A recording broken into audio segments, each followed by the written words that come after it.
السلام عليكم ورحمة الله وبركاته. أنا نبيه مطر المعاني. في إخوان بدي أحكي عن سلاح فتاك بيستعمله الشعب السوري اللي هو الكاميرا والإقلام. طل سلاحي من جراحي يا ثورتنا، طل سلاحي وسلاحي أفتاك سلاحه بيغيظ النبل السفاحي.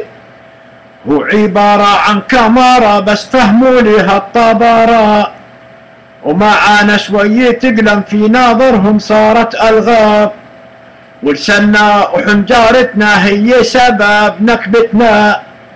جيشو بتقدم علي ومع العدو دم لا وراء، والظلم بسوريا لابو موزي والعدالة بالقطارة، والقطارة خربانة من مرت بشار الجرباني.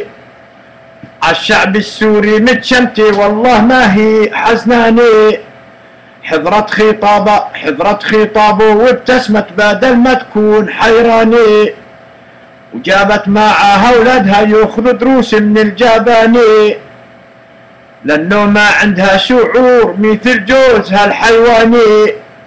لو كان عندها ذرة فيهم بتطلب وبتعيش باماني، بتلاقي لها جوز كويس بدل الزارة في النهياني.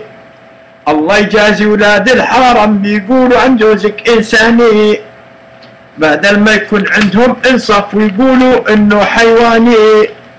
على سبيل للمثل زارف او كلب او حماري، او باغل وقديش او ثعلب متحايل غداري.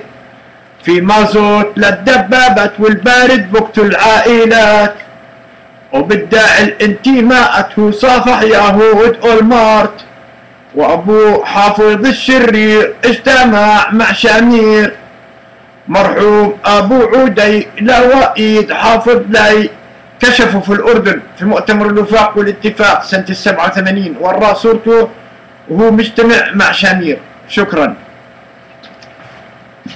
كويس هايل.